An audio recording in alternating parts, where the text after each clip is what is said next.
Allora, siamo sempre con la professoressa Marisa Galbussera, psicanalista responsabile del centro Nanche Veneto, poi ne parleremo anche di che cos'è. Stavamo parlando di negare l'idea della morte, sì, perché è qualcosa di estremamente più grande di noi, difficile da accettare, ancor più se una persona è giovane, quindi si mette a rischio totalmente. La morte è talmente lontana, la vecchiaia è talmente qualcosa di quasi che non si raggiungerà chissà quando mai, che non ci si preoccupa di come intanto ci si maltratta nel percorso della vita, e a volte ci si maltratta un po' troppo. certo.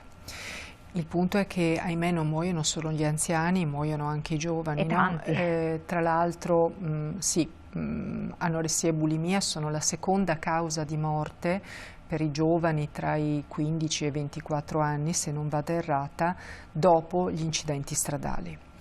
E anche gli incidenti stradali sarebbero un capitolo di cui sarebbe importante parlare, perché quanti giovani perdono la vita sulle nostre strade, no? E la morte però, certo, non attira audience parlare della morte, no? Perché uno gira canale e dice ma guarda di cosa parla questo, però la morte è anche una faccia protettiva paradossalmente. Aver paura di morire ti può salvare la vita. Sì, capisco che queste affermazioni sembrano molto lapalissiane, no? Ma per questo tipo di giovani non lo sono affatto. Al fondo di un disturbo alimentare o di una dipendenza patologica c'è sempre una posizione di grande onnipotenza, per cui io non morirò mai e io posso vincere su qualsiasi cosa. È una convinzione naturalmente completamente errata ovviamente, ma che nasce proprio dal fatto che in queste persone manca quel limite che fa anche da protezione, come dicevo prima. E quindi il pensiero della morte, se per un verso ci intristisce, per un altro ci salva la vita, paradossalmente. E sarebbe importante, io credo, che con i giovani se ne parlasse molto molto di più. Ma riescono in terapia, nei percorsi che lei segue, riescono a recepire questo messaggio, a capire del rischio che c'è, di che cosa comporta, e quindi fermarsi per tempo? E diciamo che è uno degli obiettivi arrivare a comprendere che noi non siamo onnipotenti e che in realtà se continuiamo a farci del male prima o poi andrà dritta e rischiamo di farci del male definitivamente. Ovviamente questo concetto arriva dopo un percorso di cura, il percorso che deve intraprendere una persona con un disturbo alimentare non è un percorso di 15 giorni e neppure di 6 mesi. Uscire da un disturbo alimentare, così come da una dipendenza patologica in generale, si può, assolutamente, si può guarire, però è necessario un percorso che funziona un po' come Freud usava la metafora della cipolla, no? Bisogna togliere degli strati mano a mano per far emergere la parte più preziosa del soggetto. In realtà il percorso di cura serve per fare in modo che il soggetto non voglia più stare a difendersi dalla vita, ma che decida di viverla, perché vivere con un disturbo alimentare è non vivere realmente, è non accettare il rischio che quotidianamente la vita ci mette di fronte. È un modo per ripararsi paradossalmente, per quello prima parlavo del fatto che per queste persone è come una specie di cura il cibo, no? Solo che a differenza che andare dall'analista, che qualche volta gli analisti parlano, il cibo è sempre muto e ti dà sempre ragione, quindi è una specie di torre d'avorio in cui il soggetto si chiude e con cui ce l'ha sempre vinta, tutto sommato, no? Non so se ho reso l'idea. Assolutamente, quindi facendo tutto un percorso la persona può vincerlo, può uscirne in qualche modo. Può cominciare, può fare una vita, pensare a una vita affettiva anche normale. Assolutamente, può cominciare a fidarsi di qualcuno e può sostituire il cibo con qualcuno in carne ed ossa che però a differenza del cibo ti può deludere, ti può lasciare, ti può fare del male, eccetera eccetera, no? Il cibo invece no, o l'alcol non ti fa del male, se non come conseguenza diciamo così secondaria, però sono tutti oggetti che non ti tradiscono mai, questa è la caratteristica, perfino nel gioco d'azzardo patologico che pure sta prendendo molto piede. Assolutamente sì, anzi è una delle dipendenze più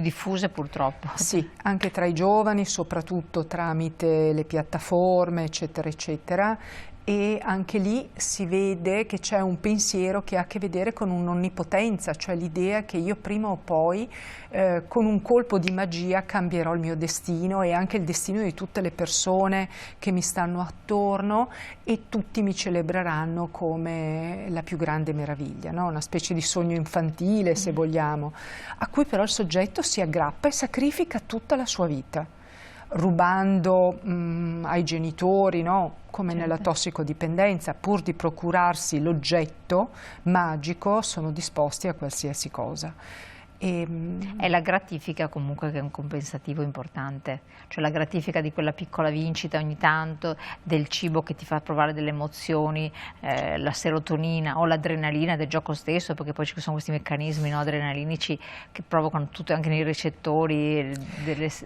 sì, c'è una vecchia diatriba tra gli esperti, diciamo così, tra virgolette: il giocatore gioca per vincere o gioca per perdere, no? Cioè la faccenda per cui alla fine si ritrova sempre senza soldi, deluso, si sente uno scarto della società, eccetera, eccetera. È l'obiettivo, oppure l'obiettivo è quello di raggiungere la grandiosità, la magnificenza dell'avere tanti soldi, dell'idea anche che i film, la televisione, eccetera, no, con il mito del denaro ci trasmettono. In realtà sono un po' le due facce della stessa medaglia. Il soggetto vuole incanararsi da una parte e diventare come il personaggio ricco e famoso che vediamo sui social oppure in televisione, e dall'altra parte continuamente oscilla tra il ricercare questo ideale di perfezione e di meraviglia e il farsi brutalmente del male. Ed è un ciclo continuo, un po' come nella tossicodipendenza, no? Che passa dal raggiungere un godimento incredibile tramite la sostanza a tutto il disagio che poi ne consegue. Però questo non spiegherebbe l'anziano, tanti anziani pensionati che sono dipendenti dal gioco. Perché in realtà lì, insomma, per quanto tu possa anche godere di diventare miliardario, però insomma sono persone che hanno 80 anni, che anche stanno mediamente bene, perché poi si giocano tutte le pensioni, però hanno possibilità. Quindi vuol dire che scattano dei meccanismi perversi di eccitazione, di up-down, no? Certo. Può darsi, quindi, allora, al di là del sogno che può darsi che in un giovane ci possa essere. C'è anche nell'anziano. Lo so che sembra difficile da credere, perché ci immaginiamo che una persona anziana di una certa età, come dire, abbia lasciato questi sogni un po' da ragazzino o da bambino, no? In realtà il nostro psichismo è fatto in modo tale che il bambino che è in noi non tramonta mai.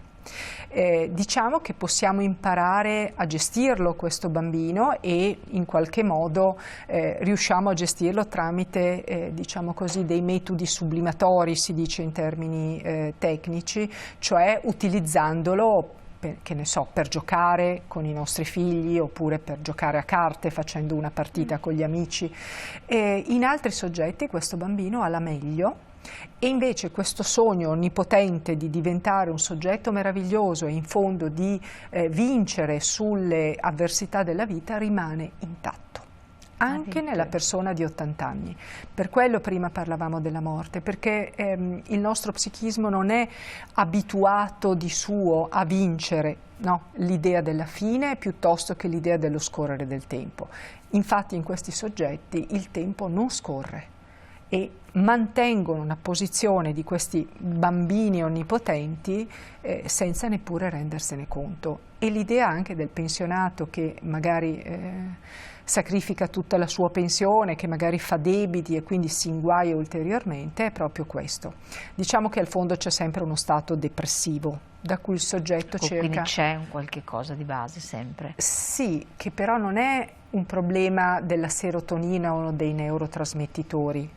Non è questo, è un problema che ha a che vedere con tutto quello che abbiamo detto, perché la depressione non è una malattia come l'influenza, mi spiego, che si prende o che è dovuta al corpo. Gli stati depressivi di cui stiamo parlando in realtà sono dentro il soggetto e sono dovuti principalmente al fatto che il soggetto non crede di valere, non crede di essere degno di meritare qualcosa.